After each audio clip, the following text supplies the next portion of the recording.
कांग्रेस नेता दिग्विजय के RSS, BJP और ओवैसी पर मंत्री विश्वास सारंग की प्रतिक्रिया। दिग्विजय सिंह हर समय विघटन और वर्ग संघर्ष की राजनीति करते हैं। लगातार हिंदू दर्शन, हिंदू धर्मावलंबियों और हिंदुस्तान का विरोध करते आए हैं।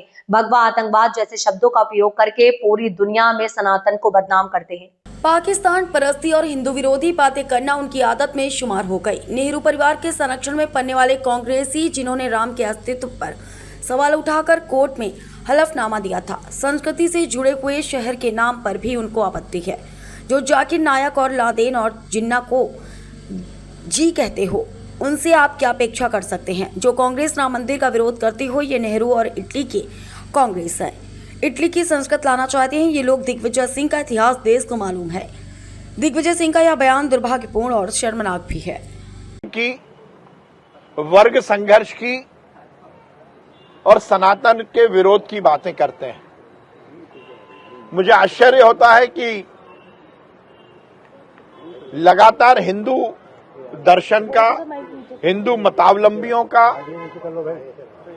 हिंदू संतों का, सनातन का विरोध करने में उनको किस आनंद की प्राप्ति होती है। दिग्विजय सिंह जी पाकिस्तान परस्ती की बातें करते हैं। वो जाकिर नायक को हीरो कहते हैं। भगवा, आतंकवाद जैसे शब्दों के माध्यम से पूरी दुनिया में सनातन को बदनाम करने की कोशिश करते हैं। और अब तो हद हो गई, उन्होंने हिंदुओं के खिलाफ सीधा सीधा बोलना शुरू कर दिया। जिन्ना को जिन्ना जी कह रहे। ये पाकिस्तान परस्ती, आतंकवादियों को संरक्षण देना, ये उनकी आदत में शुमार हो गया है। उनका ये बयान आने के बाद भी कांग्रेस की तरफ से इसका खंडन नहीं आया। इसका मतलब ये कांग्रेस का क्या ऑफिशियल बयान है? वैसे हमें आश्चर्य इसलिए नहीं है कि ये वही कांग्रेस है जिसने राम मंदिर बनने का विरोध किया था।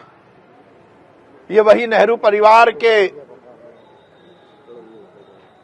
संरक्षण में पलने वाले कांग्रेसी हैं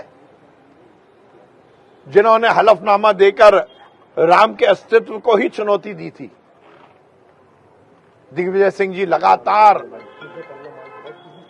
हिंदू धर्म का, सनातन धर्म का विरोध करते आए। जिन्ना को जिन्ना जी कहकर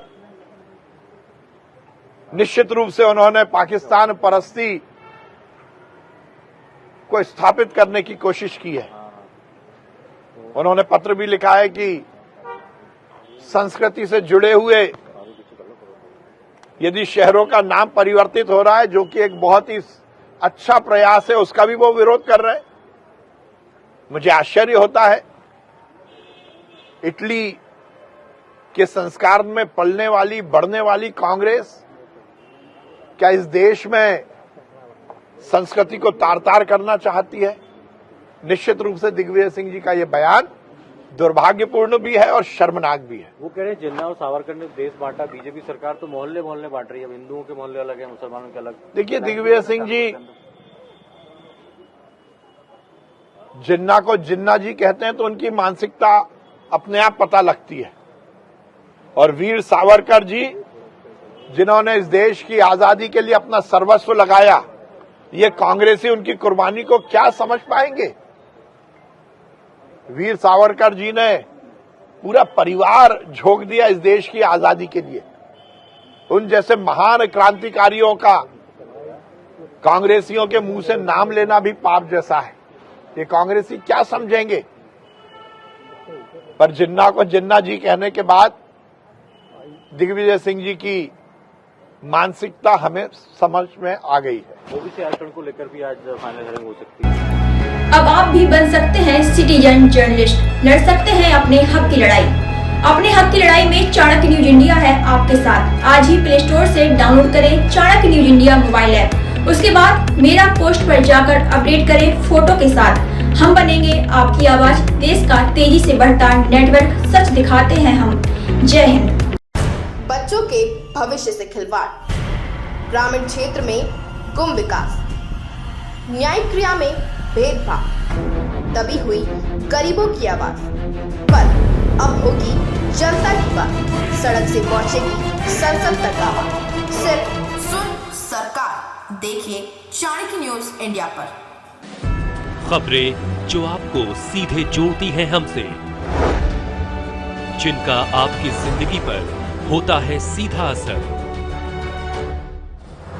खबरों की वही तस्वीर, बिना बदले बिना डरे, जज्बा सच का लिए, सच दिखाते हैं। चाणक्य न्यूज इंडिया, हम हैं हिंदुस्तानी। कटेंगे तो कटेंगे। आज देश इनसे कह रहा है तुमसे नहीं हो पाएगा। Can you understand the ignorance? We are not looking for your admiration. आपको अपना काम करना पड़ेगा। राजनीति देखिए चाणक्य न्यूज इंडिया के साथ।